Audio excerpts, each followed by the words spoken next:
বলুন। ফিজিওথেরাপিস্ট সবাই হয়, হ্যাঁ, কিন্তু সঠিক ফিজিওথেরাপিস্ট দরকার আছে। যেটা তুমি আমার ছেলেকে যে ফার্স্ট দিন যেটা ফিজিওথেরাপি করলে, তাতে যে আমার ছেলে 30% মানে 100-এর মধ্যে 30% সেকেন্ডে ঠিক হয়ে গেল।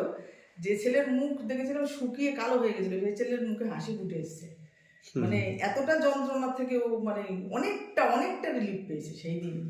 ডায়াগনোসিস যদি পারফেক্ট হয় তার রেজাল্টও পারফেক্ট হবে, তাই না? হ্যাঁ। ফিজিওথেরাপি বলতে বোঝানো হয় যে কোনো চোট আঘাত লেগেছে, এখন কিচ্ছু নয়, এখন শুধু ওষুধ খাও, শুধু শুয়ে থাকো, বা কোনো ফিজিওথেরাপি নয়, ফিজিওথেরাপিতে ব্যথা বেড়ে যাবে। এই ধারণাটা ভুল, সেটা তো প্রমাণ করেই দিলাম যে ও বিছানাতে পুরোপুরি ছিল, ফিজিওথেরাপি দিয়েই অনলি ঠিক হলো, অন্য কোনো কিছু করতে হলো না, না এক্স-রে, না ডাক্তার দেখানো, না এমআরআই করা, ব্যাস। এই যে এই ব্যাপারটা আগে বুঝতে হবে যে মানে ঘটনাটা হয়েছেটা কি। কারণ কিছু না পারফেক্টটা ধরতে পারতে হবে, কিছু এক্সামিনেশন আছে যেটার মাধ্যমে আমরা বুঝতে পারি যে এই ঘটনাটা ঘটেছে।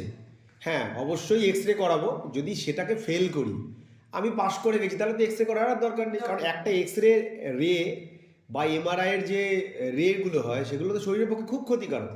আমি অযথা করাবো কেন সেগুলো? আমি যদি সেগুলো না করে বুঝে যেতে পারি যে যে মাসেলটা এফেক্টেড সেই জয়েন্টটা এঙ্গেজ হয়ে আছে, তাতেই প্রবলেম হতে পারে, এটা যদি বুঝে ফেলতে পারি, আর প্রথম দিনই তো আমি রেজাল্ট পেয়ে গেছি, তাহলে আর এক্স-রে করার কোনো প্রয়োজন নেই। তুমি ওটা ধরতে পেরে গেলে সঙ্গে সঙ্গে কেসটা কি হয়েছে ধরতে পারি, সবাই ধরতে পারবে না।